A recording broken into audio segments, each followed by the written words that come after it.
The night my husband threw me out of our house, his new girlfriend was drinking Chardonnay from my favorite crystal glass. I remember that first, not because it was the cruelest thing Daniel Bennett had ever done, but because it was so small, so casual, so completely at home in my life that it made everything else feel final. I was 45 years old, still wearing my work slacks, still carrying a tote bag full of grocery receipts and a rotisserie chicken from Safeway, and I stood in my own front hallway like I'd walked into the wrong address. Vanessa Cole was perched on the cream-colored sofa I had picked out 12 years earlier, one ankle crossed over the other, her glossy hair falling over one shoulder, like she belonged there. Daniel didn't look embarrassed. He didn't even look nervous. He looked tired, almost impatient, like I was the one making a scene by not understanding what was happening fast enough. "Claire," he said, in that flat voice he used when he wanted to sound reasonable, "we need to stop pretending." I set the chicken on the entry table and stared at him. My husband of 22 years had said a lot of cold things to me over the last 12 months. We'd grown quiet around each other. Meals had turned into transactions. Even our good mornings sounded borrowed. But somewhere inside me, there was still a part that believed decent people did decent things at the end. They sat down at the kitchen table. They spoke honestly. They showed at least a scrap of mercy. Daniel had skipped all of that. He had simply moved on before informing me I'd been left behind. "Vanessa is going to be staying here," he said. "Just like that. Not for the evening. Not for dinner. Here. In my house. In the place where our son had taken his first steps, where I had painted the guest room twice, where every Christmas ornament in the attic had my fingerprints on it." I laughed then, but it came out wrong, thin and shaky. "You can't be serious." Vanessa glanced down into her wine glass, the way people do when they want to avoid looking guilty without actually leaving. Daniel folded his arms. "I am serious, and I think it would be better if you packed a bag tonight." A bag. As if I were going away for a weekend. As if the life I had built with him could be reduced to a carry-on and a toothbrush. My heart didn't break all at once. It cracked in quiet places. In the framed family photos lining the staircase. In the casserole dish drying beside the sink. In the lamp by the window that I always left on when he worked late. "You're asking me to leave?" I said. "I'm telling you this marriage has been over for a long time," Daniel replied. Then he said the sentence that hollowed me out in one breath. "You're not who I want anymore." I wish I could tell you I screamed.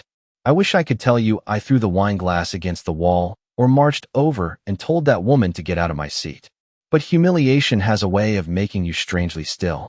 I just stood there, blinking at the man I had loved since I was 23, wondering how long he had been rehearsing this while I was still folding his shirts and reminding him to schedule his physical.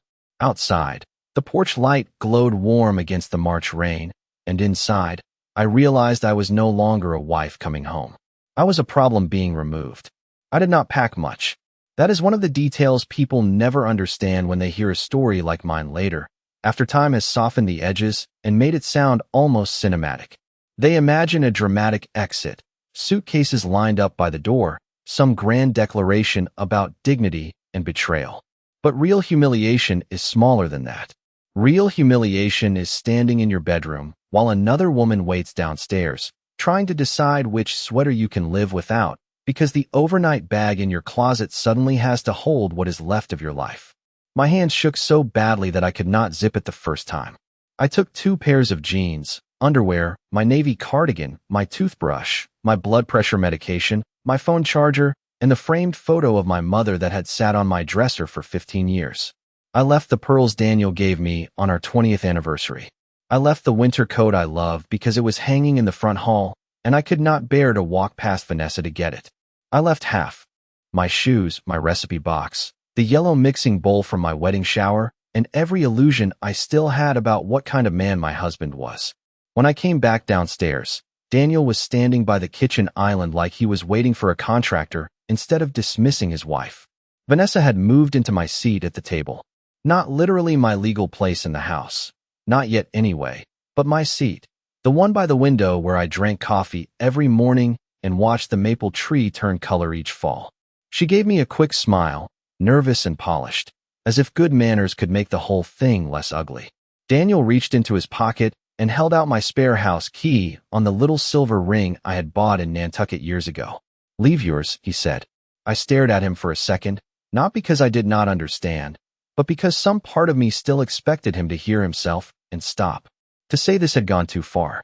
To remember that I had once sat beside his hospital bed when he had pneumonia, that I had worked extra shifts when his business stalled, that I had spent more than 2 decades turning his chaos into a home.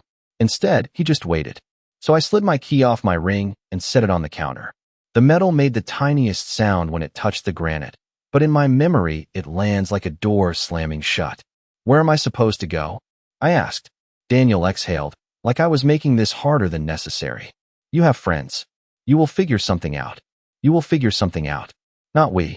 Not let us discuss this like adults. Not I am sorry. Just a clean little sentence that pushed me fully outside the circle of his concern. I picked up my bag, opened the front door, and stepped into the cold March rain without my coat. The air smelled like wet pavement and fresh mulch from somebody else's flower bed. I stood on the porch for 1 second longer than I should have, staring at the brass numbers on the house we had bought together when I was 28, and then I walked to my car with water soaking through my blouse and tears I refused to let fall until the door was shut. Even then, I did not sob. I sat behind the wheel with both hands gripping it and looked back at the warm light in the windows, trying to understand how a place could still look like home when it had already decided it no longer wanted you. That first night, I drove for almost an hour without knowing where I was going. The rain had eased into a cold mist, the kind that clings to the windshield and makes every traffic light look softer than it really is. I kept thinking I should call someone, but humiliation is a strange kind of silence.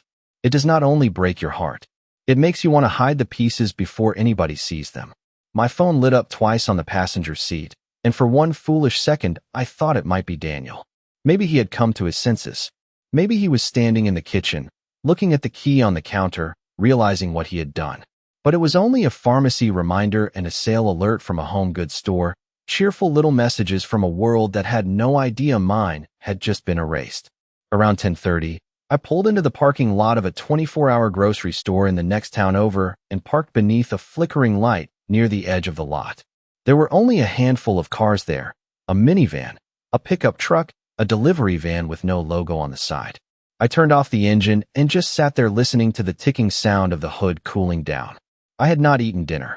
The rotisserie chicken was still on the entry table in the house that was no longer mine. I remember that because it felt absurdly important in that moment, the kind of detail your mind grabs when everything bigger is too painful to hold. I had spent years filling that refrigerator, making grocery lists, remembering Daniel liked his apples crisp and his coffee dark, and now I was sitting alone in a dark sedan with a half-empty tank of gas and nowhere I could go without first explaining why. I finally opened my contacts and scrolled past names I had not called in months. Friends from church, 2 women from my old office, my cousin in Ohio. Each name felt like a door I was too ashamed to knock on. In the end, I called my sister, Meredith, because she lived 3 states away and because distance makes confession easier. She answered on the second ring, groggy and concerned, and the minute she said my name, I felt my throat close. "Claire, what happened?" she asked. I looked through the windshield at the neon grocery sign glowing in the damp air and said the words I still could not quite believe. Daniel threw me out. There was a pause on the line, the kind of pause that means the other person is rearranging their understanding of your entire life. Meredith did not ask whether I was sure. She did not ask what I had done. She just said, very quietly, "Tell me where you are." I told her I did not know exactly, only that I was parked outside a grocery store somewhere off Route 17. She asked whether I had enough money for a motel. I said yes, though I had not checked my account yet. Then she told me to breathe, to lock the doors, to find somewhere safe for the night, and to call her the minute I got inside. Her voice was steady, practical, sisterly, and it kept me from coming apart. I found a roadside motel 15 minutes later, the kind with faded blue doors and a buzzing vacancy sign. And I paid for one night with a credit card Daniel did not control. Inside, the room smelled faintly of bleach and old carpet. The comforter had a floral pattern from another decade, and the air conditioner rattled even though I turned it off. I set my bag on the bed and stood there for a long time, staring at the stranger in the mirror. My mascara had smeared. My hair had gone limp from the rain. My shoulders looked smaller than I remembered. That was the moment it stopped feeling like an argument and started feeling like exile. The next morning, I woke up in that motel room to the sound of a truck starting somewhere outside, and for one disoriented second, I thought I was on vacation. Then I saw the unfamiliar curtains, the cheap lamp bolted to the wall, my overnight bag half unzipped on the bedspread, and the truth settled over me all over again. Daniel had not changed his mind in the middle of the night. No apology had come. No explanation had arrived that could make any of it human. I sat on the edge of the bed with my feet on the worn carpet and forced myself to do the one thing grief hates most. I made a plan. It was not a beautiful plan. It was not brave in any movie kind of way. It was a list written on hotel stationery with a borrowed pen from the front desk. Call the bank. Call a lawyer. Find a long-term place to stay. Figure out what money was mine, what had been moved, and what Daniel thought I would be too stunned to question. That was the first morning I understood something important about survival. You do not rise because you feel strong. You rise because there is no one else coming to carry you. I drove to a diner 2 blocks away and ordered coffee and dry wheat toast because my stomach still could not handle anything heavier. The waitress called me honey and kept refilling my mug without asking too many questions, and I nearly cried over that simple kindness. Outside the window, people were moving through an ordinary Thursday morning, heading to work, loading kids into SUVs, stopping for gas, living lives that had not split in half overnight. I felt invisible and exposed at the same time. After breakfast, I sat in my car and opened my banking app with hands steadier than they had been the night before.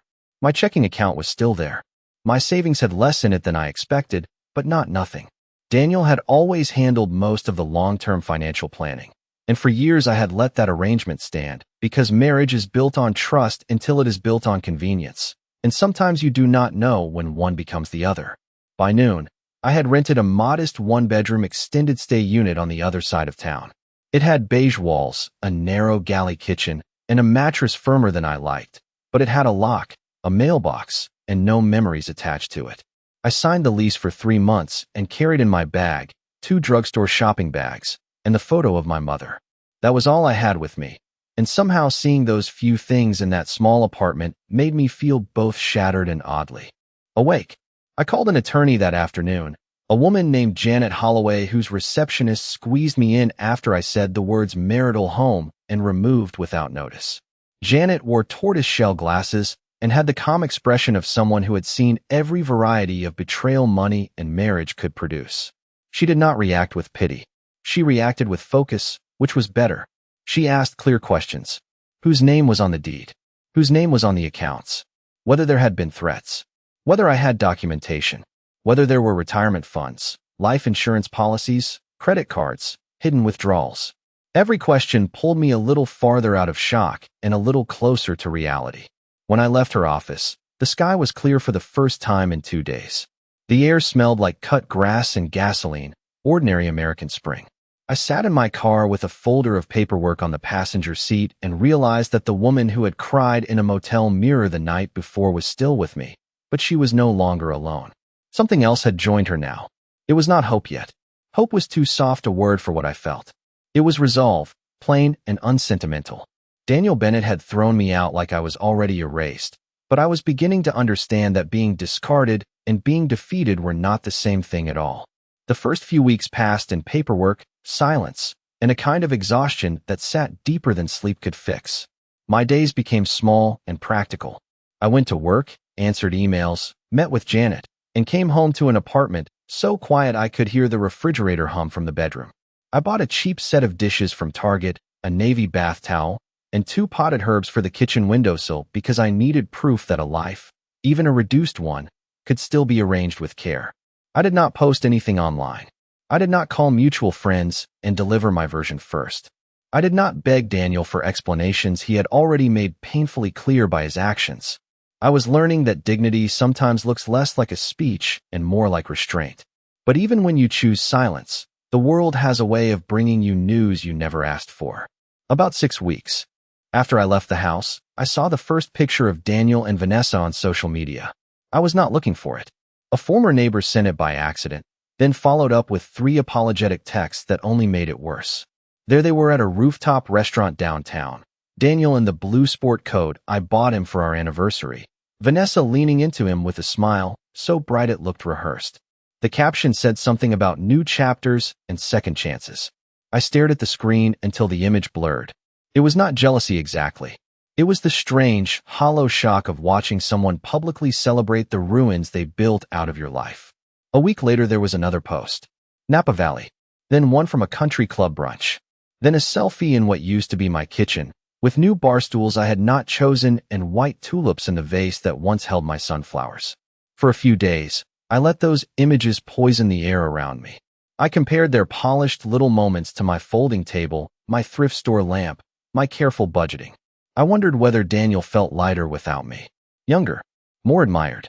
Then one afternoon, after losing 20 minutes to a photo of Vanessa laughing beside the fireplace I had decorated every Christmas, I set my phone face down and asked myself a question so blunt it felt like cold water. Was I rebuilding my life, or was I still renting space inside his? That night, I deleted the apps from my phone. Not because I was weak, but because I was tired of volunteering for pain. I began filling my evenings differently. I updated my resume. I signed up for an online certification course that could help me move into operations management at work. I started taking long walks through my new neighborhood after dinner, learning which houses had porch swings, which sidewalks smelled like jasmine after sunset, which corner bakery sold cinnamon scones on Saturdays. I got my hair trimmed for the first time in months and bought one good lipstick in a shade called Brick Rose because it made me look less like someone waiting to be chosen and more like someone who had already chosen herself. Around that time, Janet called with the first real crack in Daniel's perfect new life. There were financial transfers she wanted to review with me, unusual spending patterns, account movements that looked less like romance and more like recklessness. She did not say I was winning. Janet was too professional for that. But when I hung up, I sat very still in my little kitchen and felt something steady settle inside me. Daniel and Vanessa had been busy curating a dream. I had been busy learning how to survive. And survival, I was beginning to understand, is often the stronger foundation. By early summer, the divorce had stopped feeling like a single disaster and started revealing itself as a long trail of small deceptions. Janet gathered documents the way a patient woman gathers storm shutters before bad weather, methodically and without drama. Bank statements, credit card summaries, retirement account records, property tax files, email printouts. I sat across from her in that neat office with the ficus plant in the corner and learned how much of my marriage had been rearranged while I was still trying to save it. Daniel had opened a separate account 8 months before he threw me out. There had been restaurant bills I never saw, weekend hotel charges disguised as business expenses, and a series of transfers that lined up almost perfectly with Vanessa's entrance into his life. The betrayal was no longer only emotional. It had numbers beside it. It had dates. It had paperwork. And somehow that made it both worse and easier to survive. Worse, because every page proved he had planned my humiliation long before he carried it out. Easier, because facts are steadier than grief. You can build a case on facts. You can survive facts. Around the same time, my own life began changing in quieter ways that mattered more than any courtroom filing. I finished the first module of my certification course and realized I was actually good at it. Not just capable, but sharp, focused, hungry in a way I had not felt in years. At work, my manager asked me to help streamline scheduling for 2 departments after I pointed out a backlog no one else had bothered to untangle.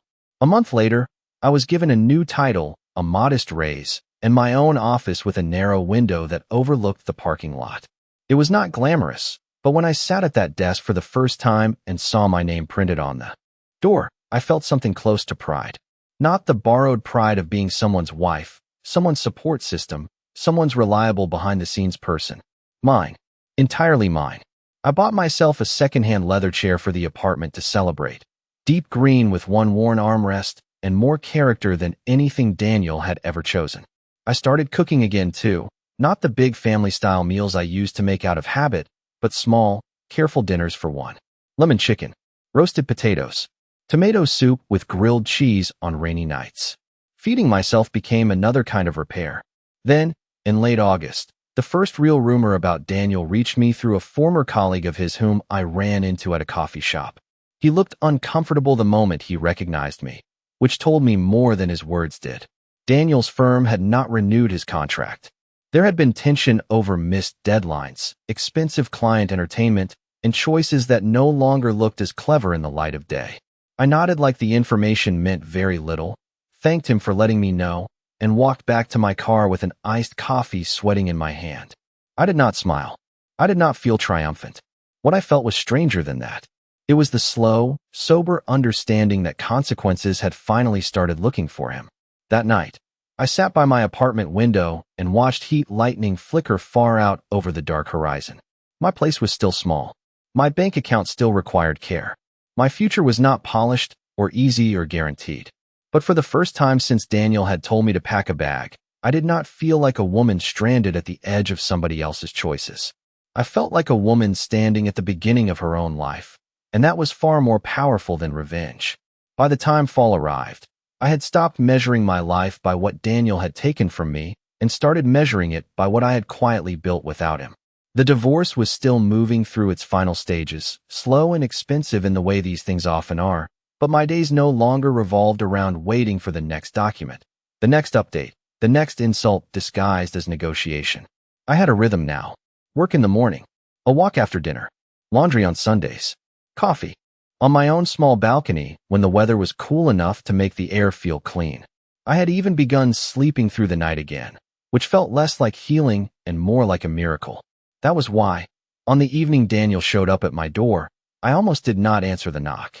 It was late October, a cold, rainy Thursday, and I had just settled into my green leather chair with a bowl of soup balanced on a tray and a file open on my lap for a class I was taking through work.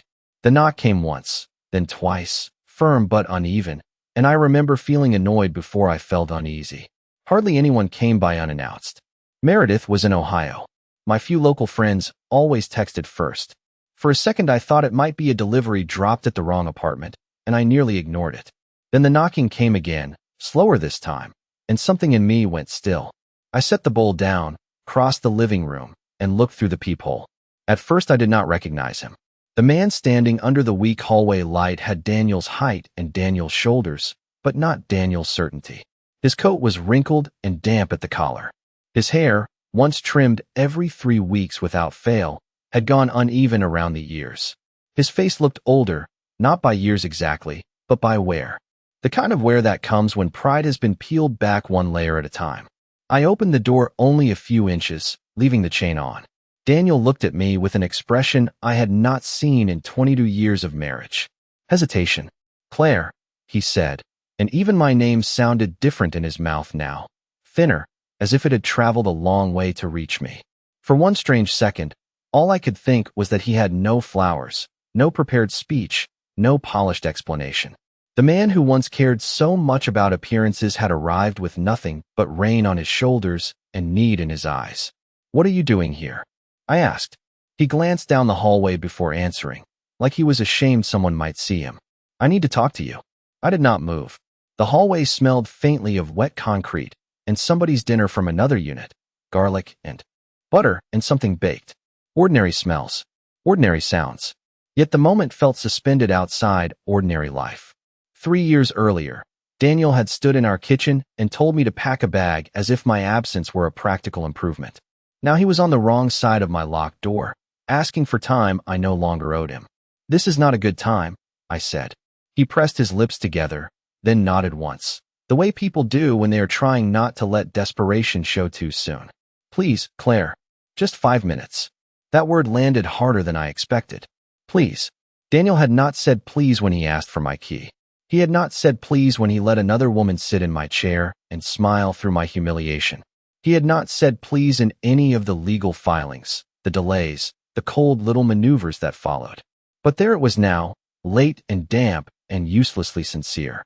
I looked at him a moment longer, at the rain darkening the shoulders of his coat, at the strain around his mouth, at the emptiness where his confidence used to be, and I understood something before he said a single other word. Whatever dream he had chosen over me had not lasted. Whatever life he thought would make him feel younger, freer, more alive had brought him here instead, standing under a failing hallway light at my apartment door, asking entry from the woman he once discarded like she no longer mattered at all. I let the silence stretch between us until it became uncomfortable for him. Then I closed the door, slid the chain free, and opened it just enough for him to step inside out of the rain. Not because I had forgiven him. Not because I wanted him near me. But because after 22 years of marriage, I knew Daniel well enough to understand that whatever had brought him here had already stripped away more pride than standing in my hallway ever could. He paused just inside the door and looked around my apartment, taking in the lamp by the sofa, the framed print above the bookshelf, the folded throw blanket draped neatly over the arm of my chair. His eyes lingered on the space with a kind of stunned confusion, as if he had expected my life without him to look temporary, unfinished, somehow waiting for him to explain it back into place. Instead, it looked lived in, peaceful even. "You have got your own place," he said quietly. I almost laughed at that, at the dull amazement in his voice, like the possibility had never occurred to him. "What do you want, Daniel?" I asked. He stayed standing. Good. I did not offer him a seat.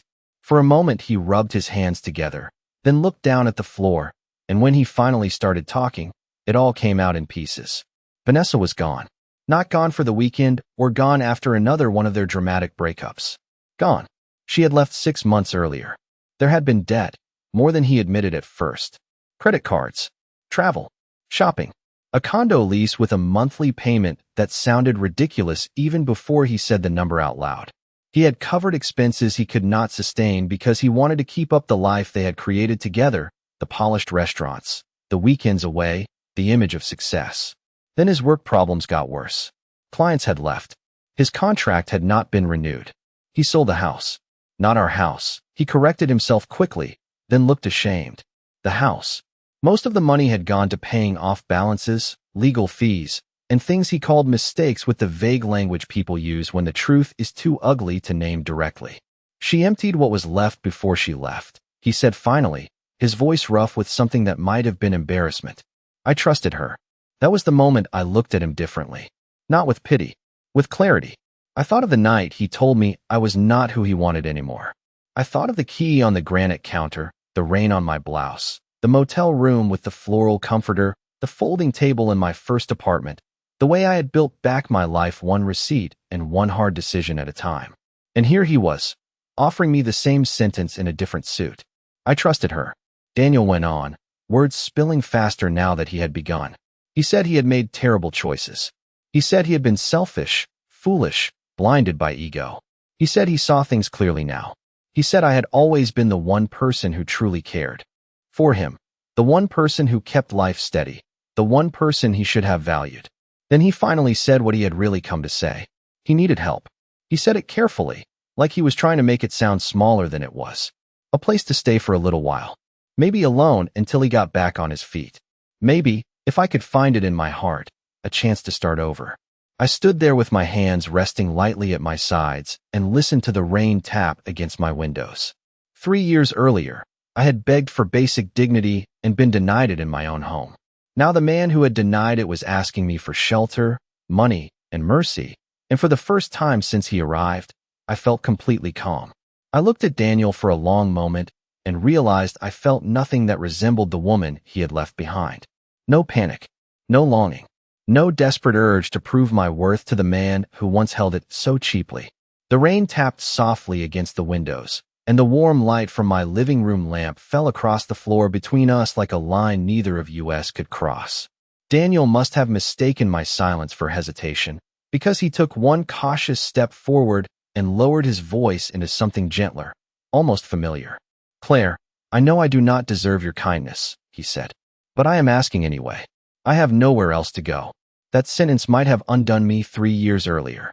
Back then, I still believed love meant extending yourself past reason, past fairness, past your own self-respect if someone you cared for was hurting badly enough. Back then, I might have made coffee, found him a blanket, called a lawyer in the morning, and told myself mercy was strength.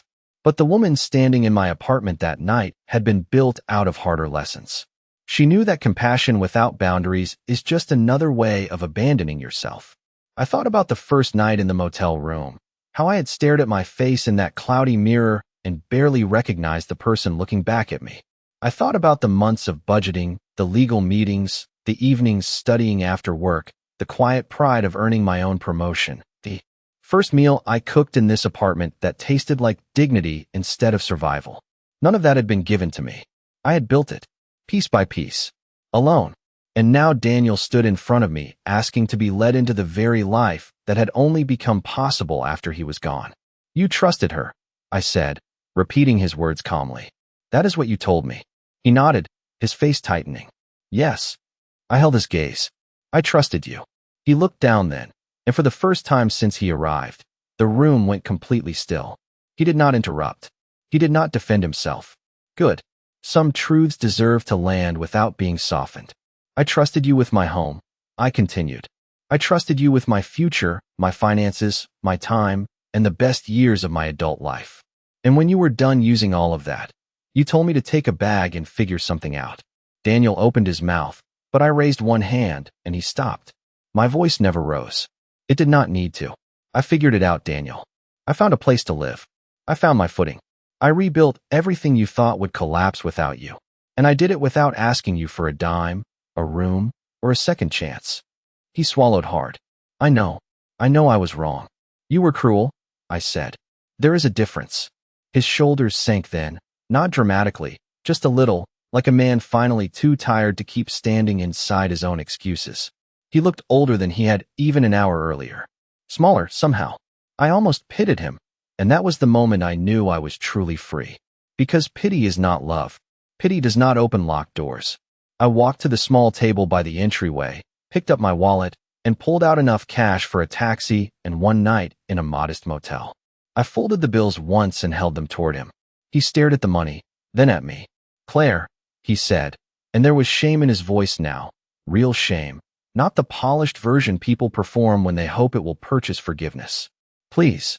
I placed the cash on the table beside the door. Take that, I said. Get yourself somewhere dry tonight. After that, your life is your responsibility, just like mine became my responsibility the night you threw me out. He stood there another few seconds, waiting, I think, for some softer sentence to follow. Some crack in my resolve. Some final proof that I was still the woman who would put his needs ahead of her own pain. But she was gone. I opened the door, and the cool October air moved through the apartment. The woman you discarded does not live here anymore, I said. And she is not coming back for you. Daniel picked up the money without another word. When he stepped into the hallway, he turned once as if he might say something that would change everything. Instead, he only nodded, defeated and silent, and walked away under the dim light toward the stairwell. I closed the door gently behind him, turned the lock, and stood there for a second with my hand resting on the knob. Then I went back to my chair, to my soup now gone lukewarm, to my quiet apartment and the life I had built with my own two hands. And for the first time in years, the silence around me did not feel like loss. It felt like peace.